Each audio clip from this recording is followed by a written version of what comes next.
I come from the Caribbean. So on behalf of my people, I say greetings to all of you. All right. Where I come from, right now it's probably 80 degrees. So, what I want to share with you today is I had the honor of speaking at FIT the other day, and I spoke to a lot of young people. And what I'd like to share with you today is this situation that we're in today, okay? And this thing that we're honoring the ancestors of this land, and rightly so. This didn't start in 1620 with the Pilgrims, so-called. This started sunrise, October the 13th, 1492. That's when it started. It started with the Caribbean. The minute that Christopher Columbus put one foot on our land, it started. The genocide started. The very next morning, he took 6 indigenous people and took them as slaves. And that legacy is the legacy that we continue to live today. It's ongoing for all of the native peoples of not only the Caribbean, but all of Turtle Island, all of Abiyayala, and also for our people in Hawaii, Mauna Kea. So this has been going on for a long, long time. In 1620, the people that came here, the Pilgrims, you know, they really didn't call themselves pilgrims, you know, they called themselves saints. They did. That was really what they called themselves. In 1620, they came. That was the first group. And they were helped by the Wampanoag people.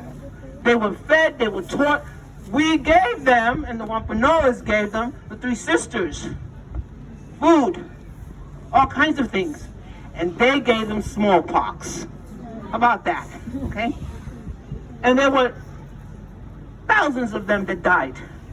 One of them survived, his name was Squanto, and he survived, and he had been taken as a slave, right, to Nicaragua by the Spanish, and then the Spanish sent him to Spain, and somehow he made it to England and back, and he learned the English language. And then the Puritans came, those are the pure ones. They came in 1630, and 7 years later, in 1637,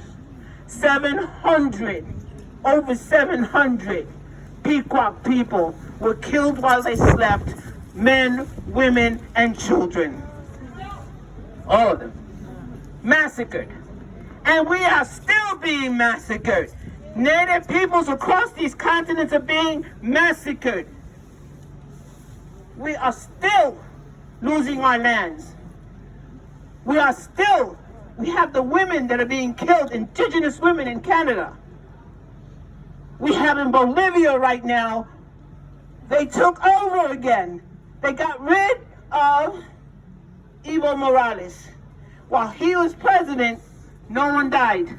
Already the deaths have started. So what are we going to do about it? We're here today saying, well, Thanksgiving, thanks for what? Somebody tell me what we're thanking anybody for. We've got to change it.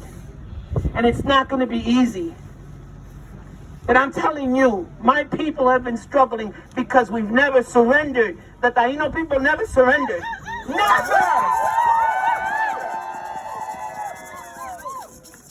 527 years, and we will not surrender. We will get our islands back. We will get our homelands back, especially Mourning.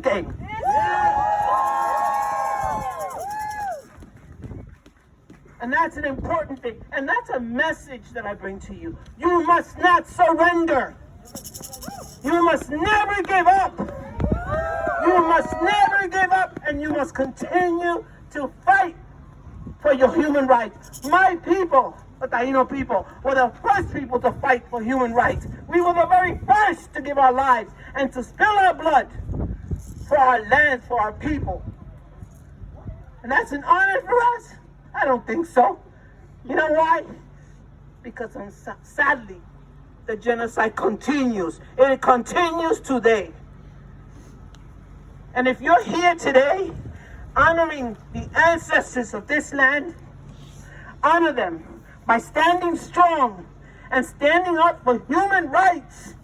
The violation of your human rights, you cannot continue to allow it. I have said it and I will say it again. Stop supporting the very establishment that is killing you. Stop supporting these communities. Stop supporting the corporations. It's not going to be easy. It's never going to be easy. I'm sure there's lots of activists in this space right now. And one activist can do a lot. Imagine thousands of activists. Thousands. You must hold this society accountable for every single life that has been taken unjustly. Unjustly.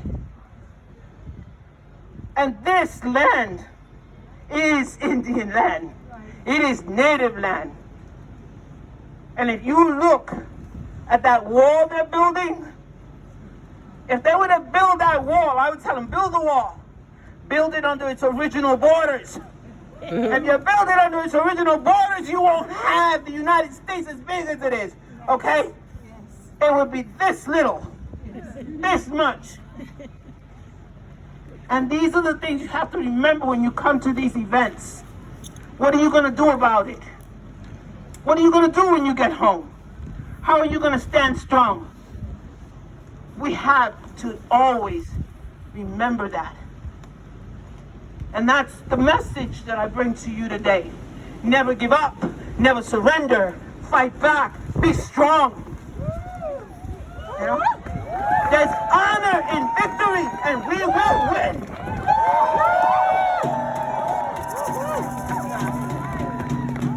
And we will. We have to be strong of heart, but mostly strong of spirit. Strong of spirit. You know, this holiday is ingrained in this society, it's ingrained in their minds. And it's nothing but a holiday for imperialistic, religious fundamentalism. That's what it is. Because that's what it is. And imperialistic fundamentalism doesn't work for us. Human rights, humanity. So that is my message to you. This is what I give to you, okay? The years ahead of me are far shorter than the years behind me. They are. But I will continue to stand strong.